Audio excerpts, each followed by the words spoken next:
ऐ खुदा तू बता तेरा क्या नाम है, तू है रहता कहाँ, तेरा क्या काम है।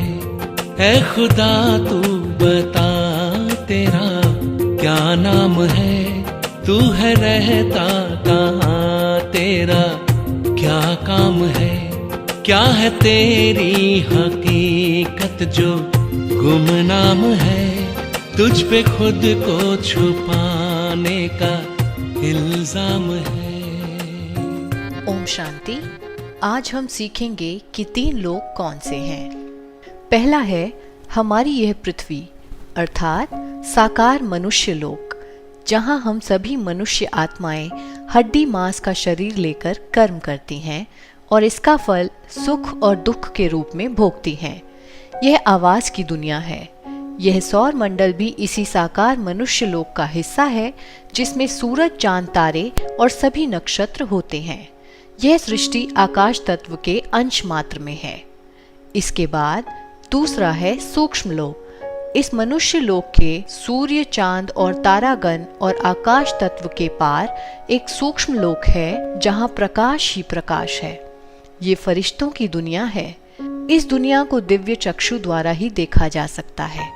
यहाँ संकल्प तो होते हैं, बातचीत भी होती है, परंतु आवाज नहीं होती। यहाँ दुख और अशांति नहीं होती।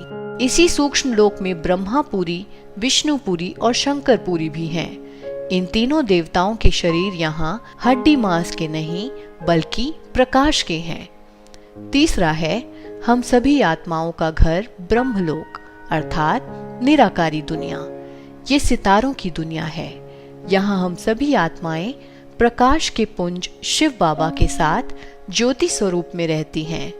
ब्रह्मलोक को अन्य कई नामों से जाना जाता है, जैसे परम धाम, शांति धाम, निर्वाण धाम, अक्षरधाम, मुक्ति धाम, मूल वतन, परलोक, स्वीट होम, साइलेंस वर्ल्ड आदि।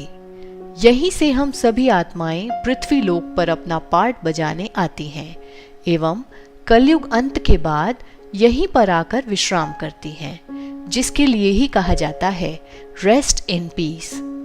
अब हम जानेंगे उस निराकार परमात्मा को जिसे दुनिया आज तक ढूंढ रही है, और साथ ही जानेंगे उनके दिव्य गुणों को भी।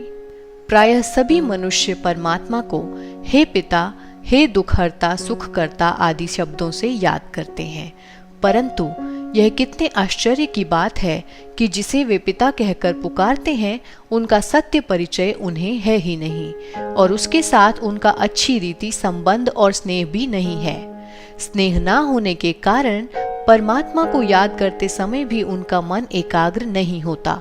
इसलिए उन्हें परम पिता परमात्मा से शांति तथा सुख का जो जन्म सिद्ध अधिकार प्राप्त होना चाहिए वो प्राप्त नहीं होता। वे ना तो परम पिता परमात्मा के मधुर मिलन का सच्चा सुख अनुभव कर सकते हैं और ना ही उनसे शक्ति और प्रकाश प्राप्त कर सकते हैं, जिसके कारण उनके जीवन में कोई विशेष परिवर्तन नहीं आ पाता।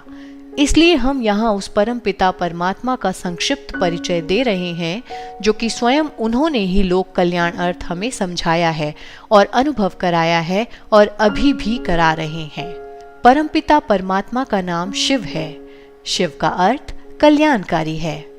परम पिता परमात्मा शिव ही ज्ञान के सागर, शांति के सागर, आनंद के सागर और प्रेम के सागर हैं। वह ही पतितों को पावन करने वाले, मनुष्य मात्र को शांति धाम तथा सुख धाम की राह दिखाने वाले गाइड हैं। विकारों तथा काल के बंधन से छुड़ाने वाले लिबरेटर हैं और सब प्राणियों पर रहम करने वाले रहम दिल अर्थात मर्सीफुल हैं। मनुष्यों को मुक्ति और जीवन मुक्ति यानी गति और सद्गति का वरदान देने वाले भी एकमात्र वही हैं। वह दिव्य बुद्धि के दाता और दिव्य दृष्टि के वरदाता भी हैं। इन्हें सोमनाथ तथा अमरनाथ इत्यादि नाम से भी जाना जाता है। वे जन्म मरण से सदा मुक्त, सदा एक रस, सदा जागती ज्योति, सदा शिव हैं। परम पिता परमात्मा का दिव्य रूप एक ज्योति बिंदु के समान दिए की लौ जैसा है। वह रूप अति निर्मल, स्वर्णमय, लाल और मनमोहक है। उस दिव्य ज्योतिर्मय रूप को दिव्य चक्षु द्वारा ही देखा जा सकता है और दिव्य बुद्धि द्वारा ही अनुभव किया जा सकता है। परमपिता परमात्मा के उस ज्योति रूप की प्रतिमाएं भारत में शिवलिंग के नाम से पूजी जाती हैं और उनके अवतरण की याद में महाशिवरात्रि भी मनाई जाती है। लगभग सभी धर्मों के लोग परमात्मा को निराकार मानते हैं, परंतु इस शब्द से वे ये अर्थ लेते हैं कि परमात्मा का कोई भी आकार नहीं है। अब शिव बाबा कहते हैं कि ऐसा मानना भूल है। वास्तव में निराकार का यह अर्थ है कि परम पिता साकार नहीं है, अर्थात ना तो उनका मनुष्यों जैसा स्थूल शारीरिक आकार है और ना देवताओं जैसा सूक्ष्म शारीरिक आकार है, बल्कि उनका रूप अशरीरी और ज्योति बिंदु के समान है। बिंदु को तो निराकार ही कहेंगे। तो यह था परमात्मा का दिव्य परिचय। राजयोग मेडिटेशन ऑनलाइन सीखने के लिए आप हमारे व्हाट्सएप ग्रुप को भी ज्वाइन कर सकते हैं या फिर आप अपने नज़दीकी ब्रह्मा कुमारी सेवा केंद्र से भी संपर्क कर सकते हैं। हमारे पॉजिटिव मैसेजेस ग्रुप और मुरली ग्रुप से जुड़ने के लिए डिस्क्रिप्शन बॉक्स में दिए गए लिंक पर क्लिक करें। इसके लिए सबसे पहले आप टेलीग्राम ऐप डाउनलोड करें। हम जल्द हाजिर होंगे राजयोग के अगले लेसन के साथ। तब तक के लिए शिव बाबा की याद में रहें।